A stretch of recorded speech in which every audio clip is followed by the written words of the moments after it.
경찰이 롤스로이스 사망 사건과 람보르기니 주차 시비 사건에 연루된 의원 두 곳에 대한 추가 수사를 벌여 의사와 관계자들을 무더기로 검찰에 넘겼습니다. 이들은 수십 명에게 의료용 마약류나 전신 마취제를 투약하고 20억 원가량을 챙겼습니다. 임예진 기자가 보도합니다. 병원 주사실에서 5만 원짜리 지폐를 뭉텅이로 내는 사람들. 주사를 꽂은 채 돈다발을 전달하기도 합니다. 주사를 맞은 사람들은 몸도 제대로 가누지 못합니다. 정신없이 옷을 벗거나 손을 덜덜 떨며 손가락을 기이하게 꺾기도 합니다. 침대에서 굴러떨어지고 구토를 하면서도 또다시 주사를 맞습니다. 추가로 주사를 놓아달라 두 손 모아 사정하고 약을 더 주자 손으로 하트를 만들어 감사 표시까지 합니다. 제2의 프로포폴로 불리는 전신 마취제 에토미데이트를 불법 투약한 이들의 모습입니다. 이런 전신 마취제나 의료용 마약류 등을 불법 투약해온 의원 두 곳의 관계자 16명과 투약자 26명이 검찰에 넘겨졌습니다.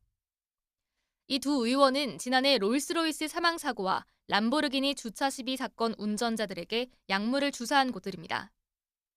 의사 A씨 등 의원 관계자 7명은 2022년 8월부터 지난해 11월까지 미용 시술을 빙자해 내원자들에게 미다졸람과 프로포폴 등 마약류를 투약해 마약류 관리법 등을 위반한 혐의를 받습니다. 한 번에 30여만 원씩 28명에게 540여 차례 투약해 모두 8억 5천여만 원을 받은 것으로 조사됐습니다. 특히 롤스로이스 사망 사고로 병원 압수수색이 이뤄진 뒤에도 불법 투약 영업이 계속된 것으로 드러났습니다.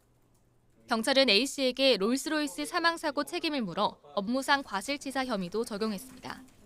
환자의 안전한 귀가 등의 관리 의무를 이행하지 않고 약물에 취해 있는 C씨의 약물 자동차 운전이 예견되는 상황에서 C씨를 퇴원시킨 과실로 C씨가 차량으로 보행자를 충격 사망하게 한 혐의도 받고 있습니다.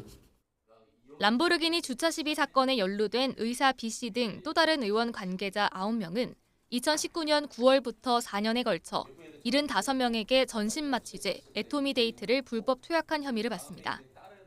한 사람에게 하루에 56번 약물을 주입하기도 했는데 한 번에 10만 원에서 20만 원씩 받아 12억 5천만 원을 벌어들였습니다.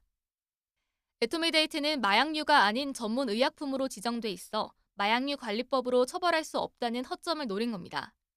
이에 따라 병원 관계자들은 약사법 위반 혐의가 적용됐지만 주사를 맞은 내원자들은 형사처벌 규정이 없어 과태료 처분을 받게 됩니다.